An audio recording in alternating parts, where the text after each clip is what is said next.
Hi students, as we have started to learn our unit 4, that is nothing but PLSQL programming. So in today's session we are going to study about a very important concept from the PLSQL is database triggers. So unit outcome for this particular session is create and apply database triggers using PLSQL in the given situation. Whereas the learning outcome is students should learn how to create and apply the concept of database trigger. So let's see about objectives. So after completing this session, you should be able to do the following. Describe database triggers and their uses. Describe the different types of triggers. Then creation of a database trigger. Then description of trigger firing rules, and then removing of a database trigger.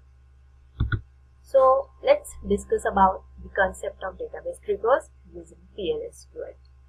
A trigger is a PLSQL block that is stored in the database and fire or get executed in response to a specified event. The Oracle database automatically executes a trigger when specified conditions occur. So here we can see the trigger is a PLSQL block which is stored in the database, just like a subprograms. So we know subprograms, that is function or store procedure. These are the also PLSQL blocks. Store functions and store procedures have a proper name or appropriate name, and whenever we want to execute those subprogram, we need to call this. So here the trigger is also PLSQL block, but this block gets executed in response to a specified event. So that is the major difference between PLSQL subprograms and database triggers. Now the next is where we can define triggers. So trigger can be defined on the table, view, schema, or you can say schema owner or database, that is for all users. So let's differentiate what schema and what database is. So schema is nothing but overall structure of a database or part of a database, whereas if we consider database, that is nothing but a collection of data which is handled by various users. So we can define this trigger for one user, that is schema owner, or for multiple users, that is nothing but all users who access that database. As well as we can define these triggers for table or view operations such as insert, update, delete operation, or create or alteration of those database operations. So these are the objects where we can define our triggers. Now the next important thing is trigger event types. So you can write triggers that fire whenever one of the following operations occur in the database. So what operations are?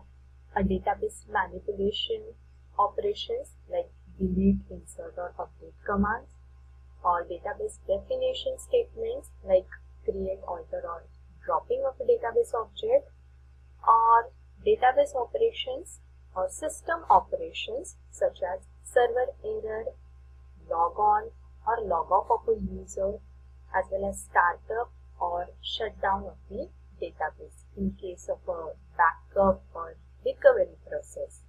So for these particular operations, we can define triggers, or these operations are nothing but events. For that particular trigger get executed. Now let's discuss about use of triggers.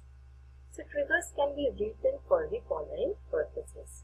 So generating some derived column values automatically based on the condition, enforcing referential integrating constraints, event logging and storing information on table access, auditing purpose, imposing security authorization, and preventing invalid transactions. So if we have observed all the uses of the trigger, we can say we can use triggers to control database access as well as to control users' operations. So we can define triggers against so many operations just to control our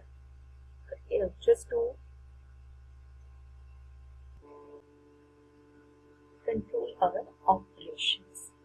So this is about uses of database triggers. Now the next is available trigger types.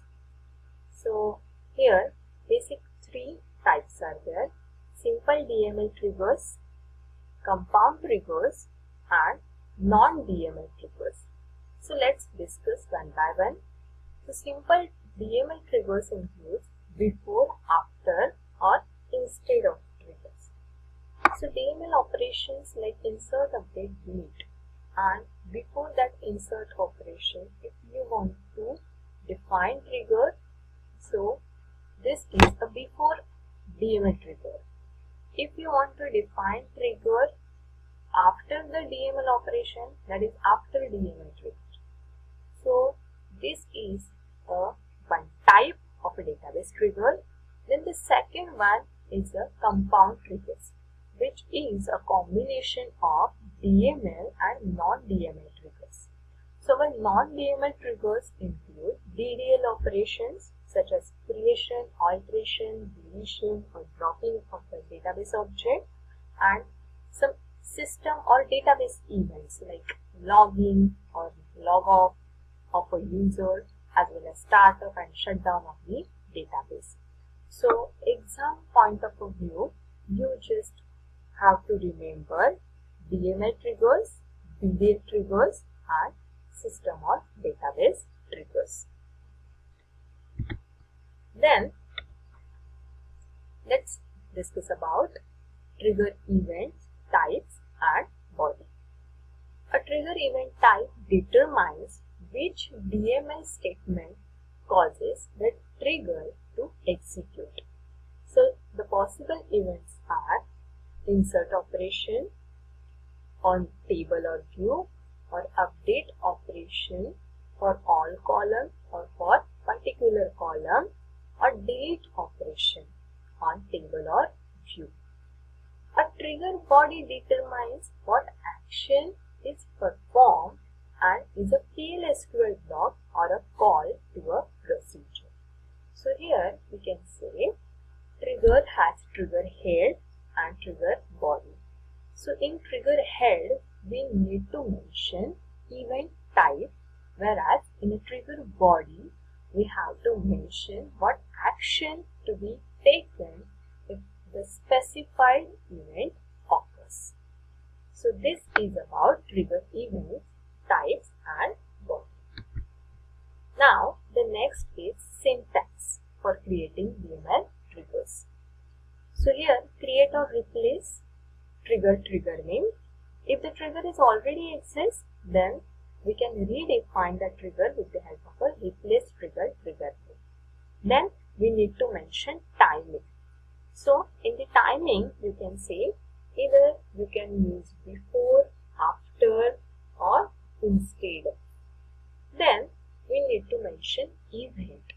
So event can be insert or delete or update or updation of a specified column. Then on object name, that is table or view name.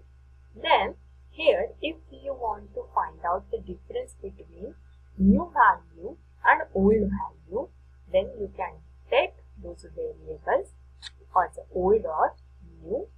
Then we need to decide for each record or for that particular operation. Then we can define the condition or specified event with the help of a when. Then if this trigger requires some variables, we can declare it. Then the begin that will define the trigger body, and then exception, which is optional. Trigger can also handle exception, and then end just to terminate trigger body. So this is the syntax to create DML triggers. Now the next is specifying the trigger firing or timing. So you can specify the trigger timing as to whether to run the trigger's action before or after the triggering statement. So before executes the trigger body before the triggering DML event will be taken. Then after executes the trigger body after the triggering DML event on the table. That is nothing but insert or update or delete. Then instead of execute the trigger body instead of the triggering statement. Means instead of a update, instead of a insert, or instead of a delete operation.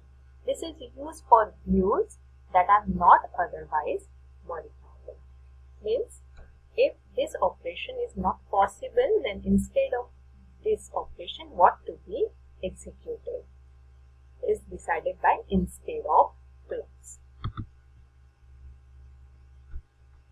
Now the next is types of DML triggers. So we know there are basic three types: DML triggers, Boolean triggers, and third one is a system or database triggers.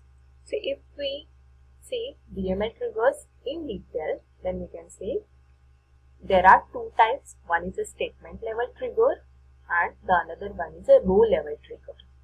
So statement level trigger is the default option, whereas row level trigger we need to mention with the help of a for each row clause while creating a trigger. So this statement level trigger fires once for the triggering event, and row level trigger fires once for each row affected by the triggering event. Then statement level triggers fires once if no rows are affected, whereas in a row level trigger it does not fire if the triggering event does not affect any row. It simply means that if any DML operation like insert or update or delete. So if we perform update operation and 0 records are updated, at that time statement level trigger get executed once, because it's a trigger only for that update statement. But if 5 records get updated, then row level trigger get executed for 5 times, because it's a row level trigger. For every record which is get updated, for that this row level trigger get executed. So that is the difference between statement level trigger and row level trigger. Now if you want to remove trigger, then with the help of a drop trigger name, you can remove the created trigger. So suppose if I want to drop notify employees trigger which is created, then I need to write drop trigger and that trigger name. Let's take one example. Here I have created one trigger, notify employees, before insert or update operation on employees table for each row, and if before insert or update operation situation occurs, at that time I will get message like you are going to add or modify table contents. So after this trigger creation, I have tried to insert one record into the employees table. So before insert operation, first I am getting this message.